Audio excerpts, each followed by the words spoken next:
Nous partons maintenant à Chevinay, c'est à 30 km de Lyon. Un soir, Jean-Paul, un père de famille de 51 ans, quitte son domicile et il part en voiture en direction du village voisin pour nourrir ses chiens, laissés chez un ami. Le lendemain, Geneviève, sa compagne, se rend à la gendarmerie la plus proche et elle est inquiète car son mari n'est pas rentré. Les proches de Jean-Paul décident alors d'agir. Ils placardent des affiches et postent des messages sur Internet en vain. Mais après 3 jours de recherche infructueuse, Geneviève se rend à 25 km de chez elle dans une autre gendarmerie. Et cette fois, elle donne une autre version. Elle déclare avoir été victime d'un accident de voiture et d'après elle, son véhicule a pris de la vitesse et serait tombé dans un étang. Elle aurait réussi à sortir in extremis, mais Jean-Paul, endormi, lui, n'aurait pas pu sortir à temps. En se rendant sur place, les enquêteurs retrouvent bien la voiture et le corps de Jean-Paul. Mais les gendarmes commencent à avoir des doutes sur la version de Geneviève. Ils décident alors de la placer en garde à vue. Pendant ce temps, une autopsie est réalisée et le rapport confirme que Jean-Paul est mort noyé. Mais fait troublant, les experts trouvent également des traces de somnifères 5 fois supérieures à la normale. Le 22 septembre 2008, 5 mois après les faits, le juge d'instruction organise une reconstitution. Son but est de savoir si, oui ou non, la voiture a été poussée dans l'étang par Geneviève. Après plusieurs essais, les experts concluent que si le véhicule a été garé à 6,50 m de la berge, comme le déclare l'accusé, il a obligatoirement fallu le pousser. On a maintenant la certitude qu'effectivement, du moins du côté de l'accusation, on va nous soutenir que non seulement Geneviève n'a rien fait pour empêcher la descente du véhicule, mais que, a priori, au vu des éléments objectifs qui ont été recueillis, elle aurait elle-même participé à la descente du véhicule. Des conclusions accablantes pour Geneviève, d'autant plus qu'elle savait que Jean-Paul avait une phobie de l'eau. Donc, lancer Jean-Paul dans un véhicule avec, dans son sang, une dose de somnifère qui est une dose qui le fait plus que somnoler, c'est criminel. On sait très bien quel en sera le résultat. C'est lancer à la mer un homme qui ne sait pas nager et qui en plus est complètement drogué. Il ne pouvait que se noyer, le malheureux. Manifestement, il a retrouvé un peu de conscience et il a appelé à l'aide. Il appelle à l'aide. Qui appelle? Qui appelle-t-il? Eh bien, il appelle Geneviève. Il l'appelle, il hurle à la mort. Que fait Geneviève? Ce qu'elle fait, c'est qu'elle tourne les talons, se met les mains sur les oreilles et elle remonte la pente qui permet d'accéder à la route départementale. C'est alors que les enquêteurs vont entendre un témoin capital pour la suite de la procédure. Notamment en ce qui concerne une éventuelle préméditation. C'est un ami de Jean-Paul, un ami de chasse, je crois, qui avait croisé Jean-Paul dans un état très particulier, puisqu'il était complètement endormi et il aurait confié à cet ami, mais je ne sais pas, j'ai l'impression qu'elle m'empoisonne. C'est un témoignage qui corrobore les témoignages de ses amis, notamment de ses amis chasseurs, qui décrivent des scènes assez incroyables, effectivement, de malaise, de confusion. On le décrit à 4 pattes dans un talus, des choses qui sont totalement inhabituelles et qui correspondent tout à fait à des surdoses de médicaments.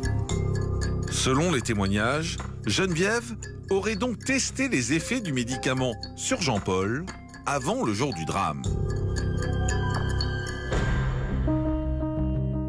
Alors, que décideront les jurés du procès à venir? Retiendront-ils la préméditation? Et Geneviève finira-t-elle par dire toute la vérité? Retour en direct sur le plateau de la quotidienne de Crimes et Faits divers. Bonjour, maître Hervé Bambanast. Merci d'être avec nous. Vous êtes l'avocat des enfants de Jean-Paul. On va parler un petit peu de Jean-Paul pour commencer. Jean-Paul, c'était un enfant du pays, issu d'une famille d'agriculteurs. Bon vivant, il avait fait un premier mariage. Il avait eu 2 filles et 2 garçons de ce mariage. qui s'était terminé correctement, j'ai envie de dire. Tout à fait. Il avait gardé de bonnes relations, d'ailleurs, avec son ex-femme. Comment est-ce qu'il avait rencontré sa nouvelle femme? Alors, il va refaire sa vie au bout de quelques années avec cette nouvelle compagne qui a une particularité, c'est que rapidement, elle va jalouser le bonheur de Jean-Paul. Jean-Paul est un bon vivant, vous l'avez dit. Il participe à la société de chasse locale. On chasse, on revient bredouille, mais on arrose parfois ses parties de chasse. Et ce bonheur, qui est un bonheur apparent, elle ne le supporte pas, elle va le jalouser et elle va finir par le détester. Est-ce qu'il n'y a pas aussi une différence presque de culture, j'ai envie de dire? Lui, c'est un gars de la terre, au sens positif du terme, et elle est un peu plus citadine. Oui, tout à fait. Il y a un choc culturel entre ces deux personnes. Ce couple qui finalement va se révéler très mal assorti, mais qui avait tout pour être heureux. Tout pour être heureux, puisqu'il y avait des conditions matérielles qui étaient tout à fait acceptables. On vivait bien dans les monts du Lyonnais. C'est une région qui est très agréable, au milieu de la nature. Mais le bonheur pour cette femme, c'est quelque chose parfois qui était insupportable. Elle supporte mal la vie de la campagne. Est-ce que Jean-Paul s'en rend compte de ce décalage? Alors c'est difficile parce qu'au départ, il ne se rend pas bien compte de tout ça. Mais c'est surtout son entourage qui a vu que son comportement changeait, et notamment un comportement très curieux. Il se met à tituber alors que Jean-Paul était un homme en parfaite santé. Et ça, c'est les tests que ferait Geneviève de médicaments? Alors, on a eu la preuve, puisque Geneviève est allée dans plusieurs pharmacies acheter un barbiturique pour endormir Jean-Paul. Et petit à petit, elle va tester pour trouver la bonne dose. La dose qui permet d'endormir suffisamment Jean-Paul, mais pas suffisamment pour qu'il ne puisse pas marcher. Il faut qu'il puisse marcher.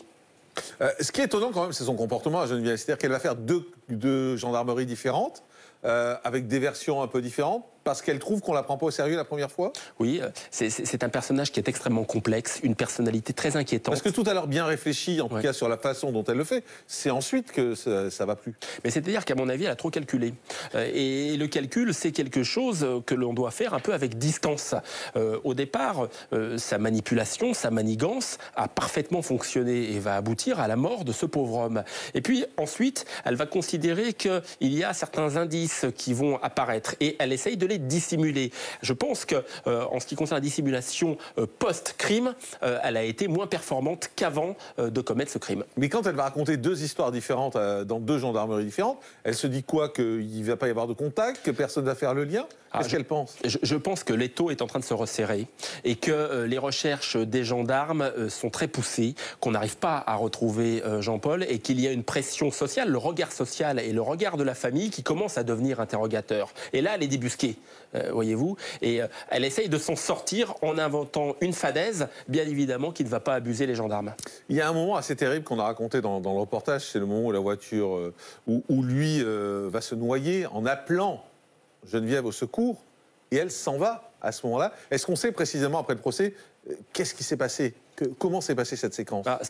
C'est un moment qui est épouvantable, parce que vous avez un homme qui est en train de se noyer, qui est réveillé un petit peu par l'eau, qui est l'eau froide d'un étang, et il va appeler à l'aide cette femme qui ne va pas bouger le petit doigt. Alors, il y a plusieurs hypothèses. Elle va dire « je me suis bouché les oreilles et j'ai remonté le chemin ». Je ne le crois pas.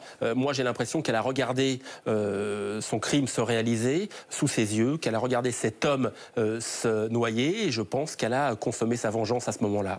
Mais vengeance de quoi, au fond? Ah, mais c'est toute la psychologie. Parce que le mot vengeance, il est fort, mais il faut se venger de quelque chose. Eh bien oui, mais se venger du bonheur de cet homme. Il lui a jeté à la figure ce bonheur, elle ne l'a pas supporté, et d'ailleurs, au cours du procès, ça a été le cœur des débats. Cette femme était jalouse de cet aspect-là de la personnalité de son conjoint. Mais donc, elle ne l'aimait pas?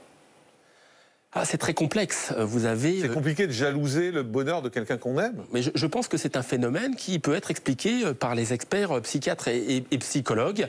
Et en tout cas, pendant le procès, on a eu des éclairages qui nous ont montré que cette femme ne pouvait pas se satisfaire d'une vie simple, d'une vie heureuse.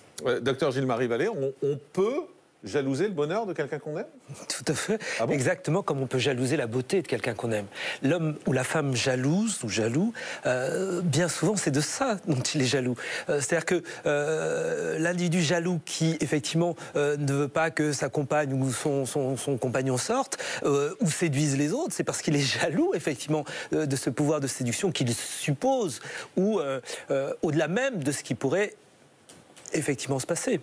Or, ce que l'on voit on devrait en être amour, heureux si on aime la personne. bien évidemment, c'est ce que je passe mon temps à répéter à mes patients. Ben oui, on devrait être heureux que la personne profite de la vie. Exactement. De même qu'effectivement, lorsque la personne que l'on aime en aime un ou une autre, on devrait être heureux que, effectivement...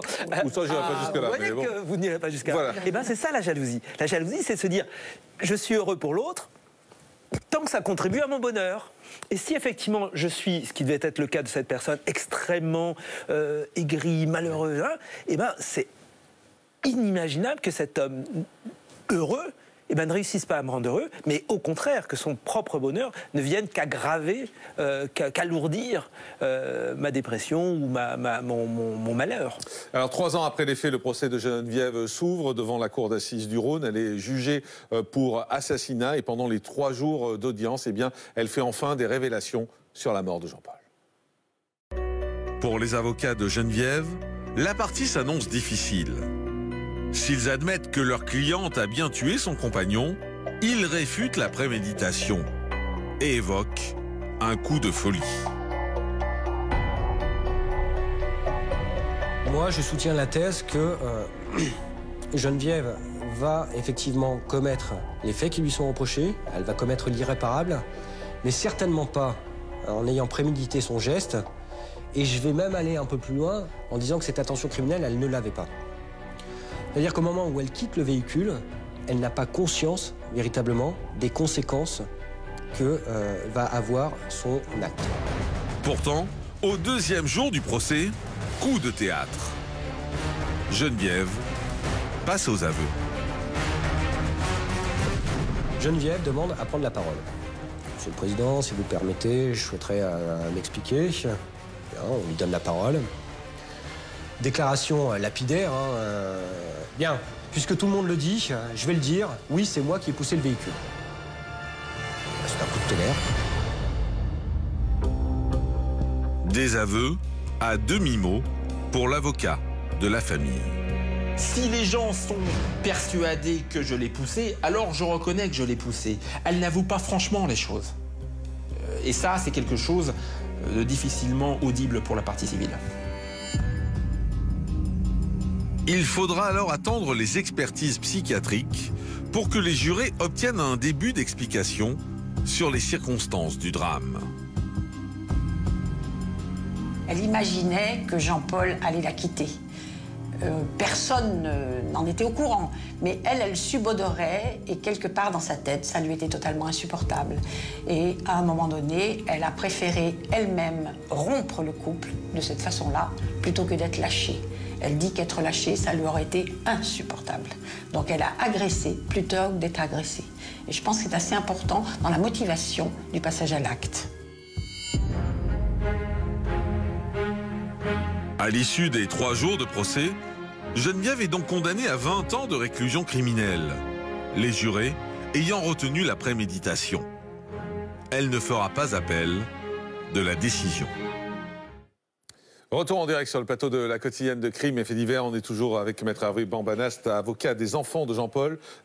Maître, plusieurs choses. Tout d'abord, l'explication qui est donnée, c'est pas tout à fait la même que celle que vous nous donniez là. Parce que là, on explique qu'au fond, si elle a fait ça, c'est parce qu'elle avait peur d'être séparée de l'homme qu'elle aimait, elle ne voulait pas être prise au dépourvu. Or vous dites en fait elle était jalouse du bonheur, c'est pas tout à fait la même chose. Oui, tout à fait, nous contestons cette analyse qui peut paraître séduisante par certains aspects, mais si elle l'aimait, alors pourquoi elle l'a noyé? Enfin voilà, nous, c'est le bon sens qui l'emporte. L'explication c'est de dire qu'elle a préféré agresser plutôt que d'être agressée elle-même par une séparation. C'est une drôle de façon d'aimer, voyez-vous, et ça, les enfants de Jean-Paul ne l'ont jamais accepté. Quand on aime quelqu'un, on ne procède pas de la sorte. Je crois qu'il ne faut pas trop intellectualiser les choses.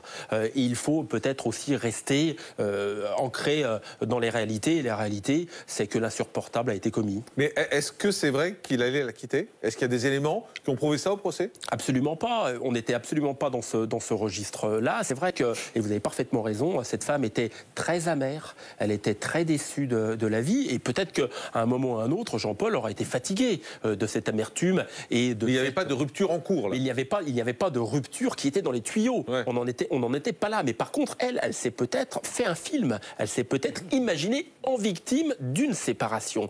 Et pour éviter cette séparation, comme le dit l'expert, eh bien, elle a hâté les choses.